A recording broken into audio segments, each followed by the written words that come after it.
అందరికీ నమస్కారం. హిందూ అనే పదం ఎక్కడిది? దీని గురించి ఒక రగడ.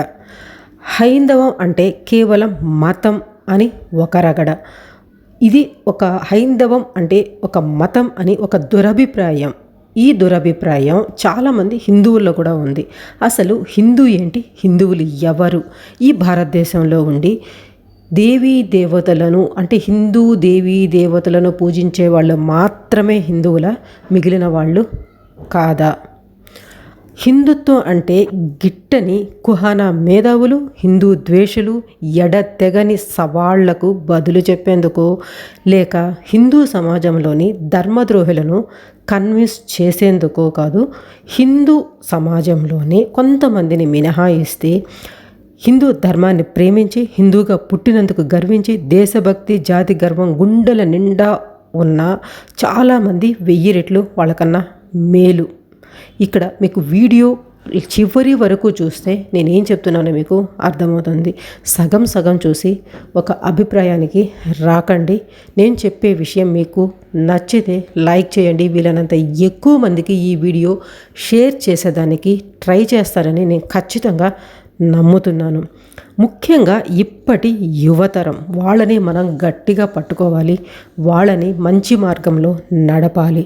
వాళ్ళల్లో ధర్మ వీరుల్లాగా పనిచేసే వాళ్ళు చాలామందే ఉన్నారు. వాళ్ళు విరోధులు గుప్పించే నిందారోపణలను, అసత్య ప్రచారాలను, అతి తెలివి వెటకారాలను ఎలా తిప్పికొట్టాలో తెలియక కావలసిన వాస్తవ సమాచారాలు, చారిత్రక సాక్ష్యాలు అందుబాటులో లేక, తెలుసుకోవాలి అని ఉన్నా కూడా తెలియచెప్పేవాళ్ళు లేక తికమక పడుతున్నారు. హైందవం అంటే కేవలం మతం అన్న దురభిప్రాయం హిందువులలోనే చాలామందికి ఉంది.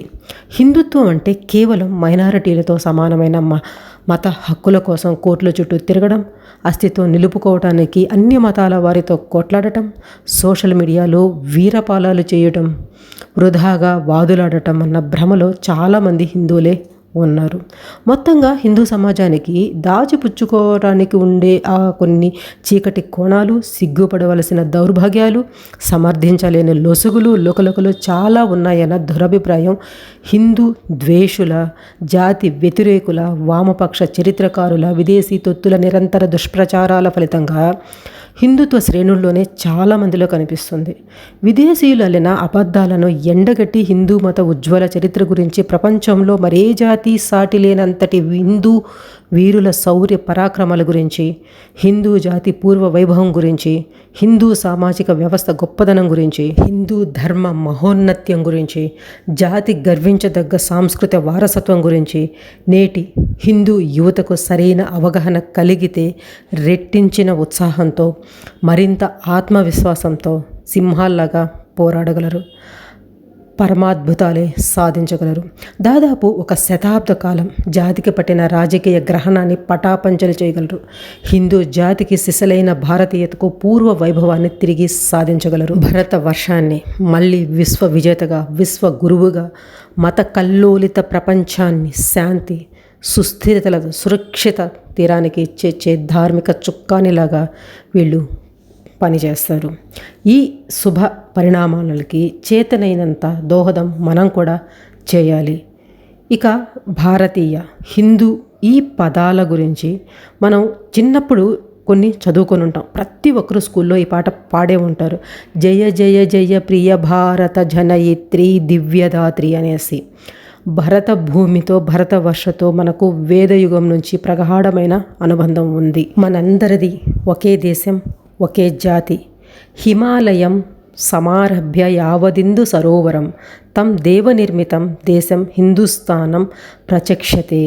హిమాలయాలు మొదలుకొని దక్షిణ సముద్రం వరకు విస్తరించినటువంటి దైవ నిర్మితమైన దేశాన్ని హిందుస్థానం అంటారన్న ఈ బృహస్పతి ఆగమనాన్ని కొందరు పెద్దలు చెబుతూనే ఉంటారు. కానీ దాని ప్రాచీనత గురించి భిన్నాభిప్రాయాలు చాలామంది అంటుంటారు. హిందూ అనేది సింధు నదికి అరబ్బులు చేసిన అపభ్రంశమని, మన గురించి విదేశీయులు నీచార్థంలో వాడిన తిట్టుపదమని కొంతమంది కుహన మేధావులు చెప్పనెక్కనే చెప్పున్నారు. ముస్లిం రాజులు కాలు మోపటానికి ముందు వరకు కూడా ఇక్కడ హిందూ పదం అనేది మనం ఎరగము అనడం తప్పున్నరా? తప్పు. ప్రపంచ వారసత్వాల్లోకెల్లా కూడా అత్యంత ప్రాచీనమైన ఋగ్వేదంలోనే మన భూమిని ప్రజలను సప్త సింధు అని ప్రస్తావించడం కనపడుతుంది. సంస్కృతంలో ప్రాకృతంలో పర్షియన్ తదితర విదేశీ భాషల్లో హాగా మారటం జరుగుతుందన్నమాట. మనకి సంస్కృతంలో సా అయితే వారి భాషల్లో ఆ సానే హాగా ఉంటుంది. అలా సప్త సింధు పలుకుబడిలో హప్త హిందూగా మారి దాని నుంచి జాతీయక వాచకంలో అంటే మనం సహజంగా మాట్లాడే భాషలో హిందూ అనే పదం ఇక్కడ ఉద్భవించింది. ఆ పదం ద్వారా మనం అనంతర కాలంలో విదేశీయులకు తెలియచేయబడ్డాము అనేసి కూడా చాలామంది భాషావేత్తలు తేల్చి చెప్పున్నారు. నిజానికి అరబులు పారసీకుల కంటే చాలా పూర్వమే సింధు నదికి ఆవలి దేశం అన్న గౌరవ అర్థంలో గ్రీకులు ఇండు అని ఉపయోగించారు.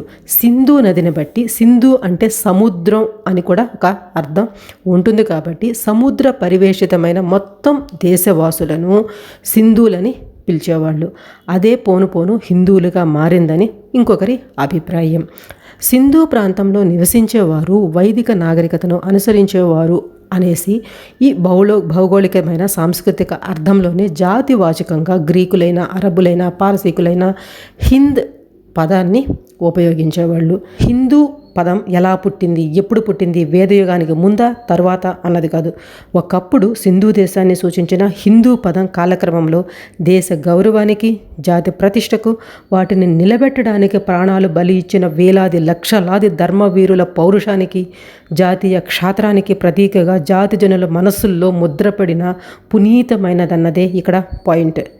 ఒక హైందవ దేశభక్తుడు వర్ణించినట్టు సనాతనులు, సత్నామీలు, సిక్కులు, ఆర్యులు, అనార్యులు, మరాఠాలు, మదరాసీలు, బ్రాహ్మణులు, పంచములు అందరూ కూడా హిందువులుగా భయానక బాధలు పడిన వాళ్లే ఈ దేశంలో. హిందువులుగానే అద్భుత ధర్మ విజయాలు సాధించారు.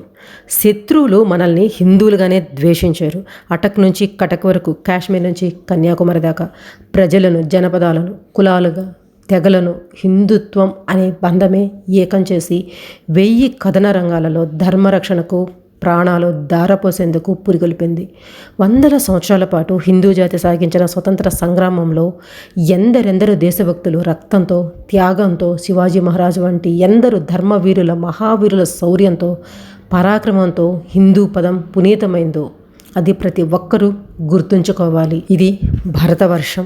భరతవర్షం అంటే కేవలం హిందువులు మాత్రమే కాదు, ఇక్కడ ఉన్న ప్రతి ఒక్కరూ హిందువుగానే, అంటే ఈ దేశ జనులు అని అర్థం. అది మాత్రం ప్రతి ఒక్కరూ గుర్తుంచుకోవాలి.